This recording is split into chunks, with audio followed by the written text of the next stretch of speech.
Welcome, my friends, to Art Studio Weekly. I'm your host, as always, Troy. This week, I'm working on a couple of projects. I'm working on an art show that I've got in this space. This is called the Record Box here in Michigan. It's a beautiful space. I've got the second floor, and I've got a lot of space to work with. I've never had to create this much stuff for one thing. I mean, I've had spaces like this or bigger, but that's only been one concept, one work that took up the whole space. This is going to be a lot of different works that are, contained within that second floor. That's a lot of paintings, folks. That's like 18 works, spaces for 18 works. I don't know if I can do it. I'm going to go for it.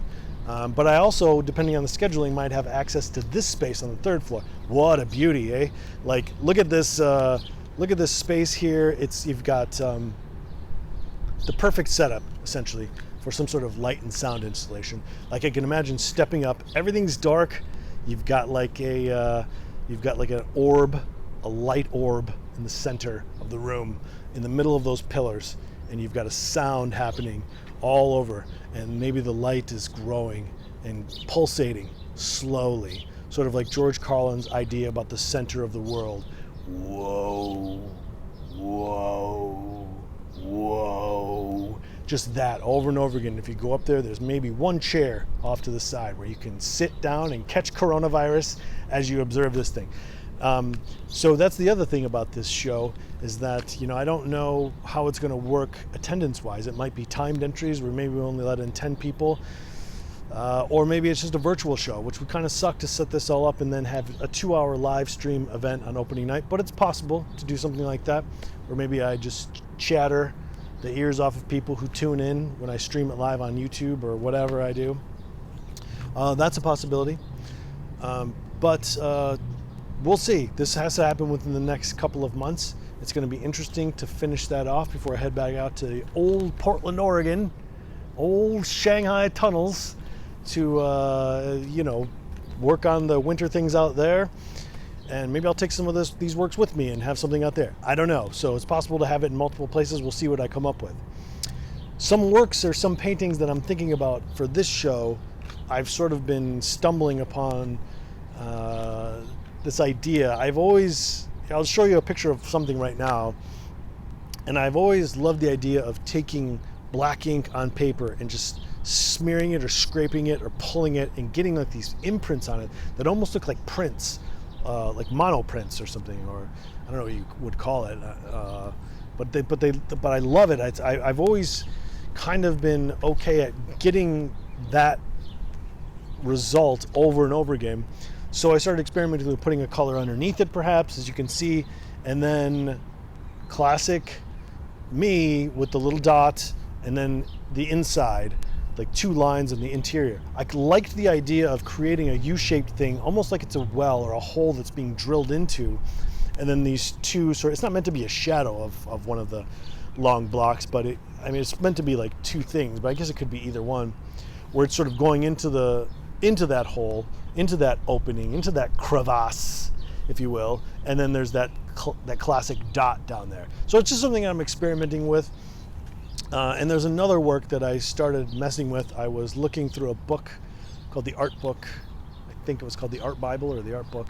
And there was a brilliant work by Franz Klein. Now these are kind of rip-offs of Franz Klein, but it's just me experimenting with this idea of creating an interesting background and then just something simple on top, like a minimalistic couple of slashes and then that classic dot, so to speak. I love the idea of getting better or trying to be good at creating interesting backgrounds, like a whole canvas that's just like an interesting white with all these layers underneath that might be silver or red or hints of things underneath. That's almost fascinated me more for any artwork than what lies on top, because I feel like if you just take a color and paint the whole canvas one color, it looks flat and matty, and it doesn't really have any vibrancy to it. But when you have like a canvas that looks like it's got layer and layer, it's a solid color, kind of, but it's translucent. You can kind of see all these different layers mixed together to make like a setup. To me, it almost becomes like not a setup. So when you have that thing with the most tiniest mwah kiss on top of it, it makes that tiny minimalistic gesture or brushstroke all the more impactful. So I've been experimenting with those kind of works, those 3 works. We'll see what happens. That's what I'm working on in the studio this week. I haven't got to any street art projects. It's been kind of a weird month. I've been on the road and doing things. Great spaces, very lucky to have these spaces. I guess I'm just making excuses why I haven't done any street art project. Like I wanted to do that photos of toilets or outside restroom doors, if you remember on last week's exciting episode. I haven't got around to that yet, but that's what people who make excuses say. I haven't gotten around to it. So I'm going to get on it and get back with you, and hopefully I'll get something done. And you got to take advantage of the time while we're here. You don't know how long you're going to have, and you don't know when we're going to have to go back to the grind, as they say, when this virus starts to wind down and we move from one possible death to another. All right, that's all I got for you this week. You can follow me at TroystonD everywhere, and the site is thisiswhereyouare.com. Take a visit, take a gander. I've got some new works up there if you want to buy something. If you see a price and you don't like it, send me an offer. We'll see what happens. I mean, that's how the world works, right? If you want to make a donation, go ahead. And if you want to check out my other podcast, Pop Culture Fridays, you can do that as well. I hope you're doing well. I wish you all the best, and I will see you next week, bright and early.